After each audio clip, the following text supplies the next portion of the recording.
राधे राधे भक्तों, आज हम सुनेंगे गरीब बूढ़ी माँ की दुर्गा भक्ति के बारे में।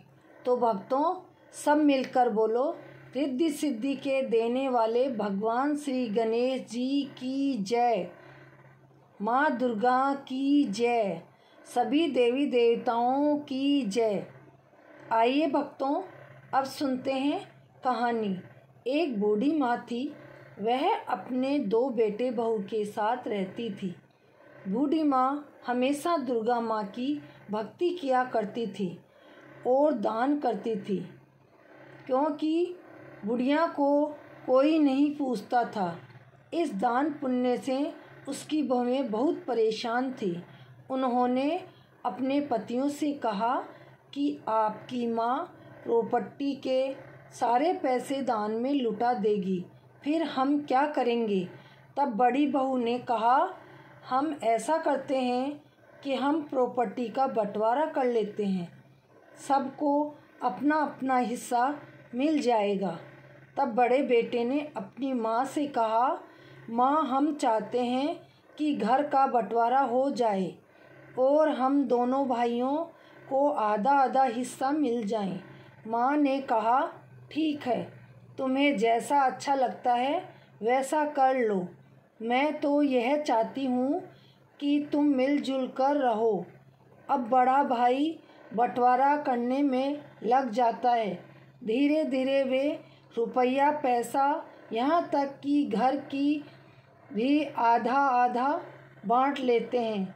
उन्होंने अपनी माँ के लिए रहने के लिए एक कमरा भी नहीं छोड़ा। तभी उनको याद आई, माँ के लिए तो कुछ छोड़ा ही नहीं। तब बड़ी बहू कहती है कि घर के पीछे जो झोंपड़ी है, माँ उसमें रह लेगी। तब बेटों ने कहा, माँ, तुम्हें कोई परेशानी तो नहीं है। माँ ने कहा, मुझे कोई परेशानी नहीं है, जैसा तुम ठीक समझो। तब दोनों बहू मिलकर झोंपड़ी की सफाई करने लगती है और आंगन में एक पठी चटाई बिछा देती है। बूढ़ी माँ वहाँ रहने लगती है। तब उसकी बहुएं और बेटे बूढ़ी माँ को बिल्कुल भूल जाते हैं। एक दिन बुढ़िया बीमार हो गई और अपनी बहुओं को आवाज़ देने लगी। बुढ़िया बहुत कमज़ोर हो गई थी, इसलिए वह ज़्यादा ज़ोर से आवाज़ नहीं दे सकी। तब उसकी बहुओं ने आवाज़ सुनी और एक दूसरे से कहने लगी कि मुझे ऐसा लग रहा है जैसे अम्मा आवाज़ दे रही है। लेकिन बड़ी बहू ने कहा, देने दो, ऐसे ही आवाज़ देकर एक दिन मर जाएगी। तब बुढ़िया ने दुर्गा माँ को पुकारा और लेट गई। ऐसे बूढ़ी माँ को 3 दिन भूखे प्यासे निकल जाते हैं। तब बुढ़िया को बहुत ज़ोर से प्यास लगती है, लेकिन बुढ़िया उठ नहीं पाती। तभी वहाँ एक छोटी लड़की आती है और हाथ में खाने की थाली लाती है और कुछ फल लाती है और फिर कहती है, कैसी हो मैया। तभी बुढ़िया कहती है, तुम कौन हो। तब वह लड़की बोलती है, मैं पास ही के गांव में रहती हूँ, बहुत दिनों से मंदिर नहीं आई, तो पिताजी ने तुम्हारे लिए खाना और कुछ सामान भेजा है, इन्हें तुम खा भी लेना और दान भी कर देना। बुढ़िया उनमें से कुछ फल खाती है तो उसके हाथ पैरों में कुछ जान आती है। तब बुढ़िया माई झोंपड़ी में झाड़ू लगाती है और दुर्गा माता की मूर्ति बिठाकर पूजा करने लगती है। और अब ऐसा ही चलने लगा। वो छोटी बच्ची खाने पीने का सामान लाकर बुढ़िया को देती, जिससे बुढ़िया कुछ खाती, बाकी दान कर देती। सुबह सुबह बुढ़िया नहा धोकर प्रसाद बनाती और माता के भोग लगाती। थोड़ा प्रसाद अपने लिए रख लेती और फिर कहती है, यह बचा हुआ प्रसाद गांव में बांट आती हूँ। यह कहकर वह गांव में बांटने चली जाती है। यह देख बहुएं जल जाती है और कहती है, आखिर इस बुढ़िया के पास इतना अनाज कहाँ से आया। जो यह गांव में बांटने जा रही है। दोनों बहुएं जब बुढ़िया की झोंपड़ी में जाकर देखती है तो वह दंग रह जाती है और वहाँ बहुत सारा अनाज, मेवा, फल देखकर उनकी आंखें फटी की फटी रह जाती है। इस बुढ़िया के पास इतना अनाज कहाँ से आया?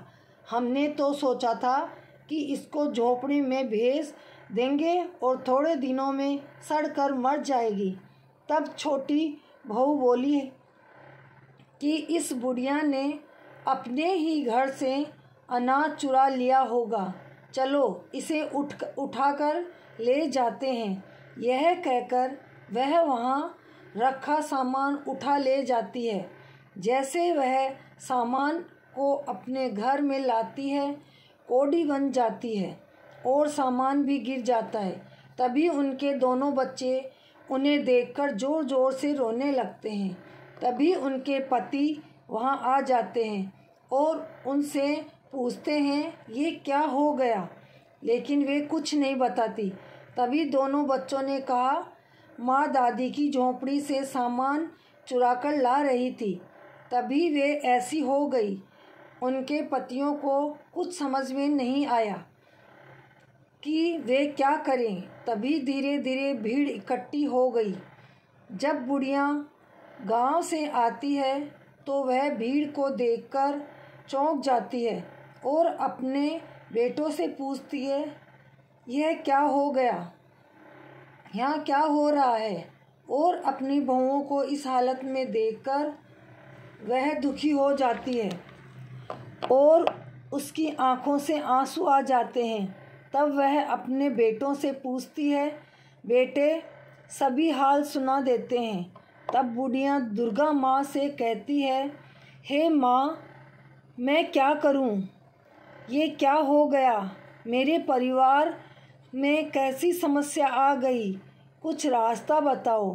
तभी आसमान में एक बिजली चमकती है और दुर्गा माता प्रकट हो जाती है और कहती है वो सारा सामान मैंने तुम्हारे लिए भिजवाया था और तुम्हारी बहुओं ने उसे चुराने की कोशिश की है।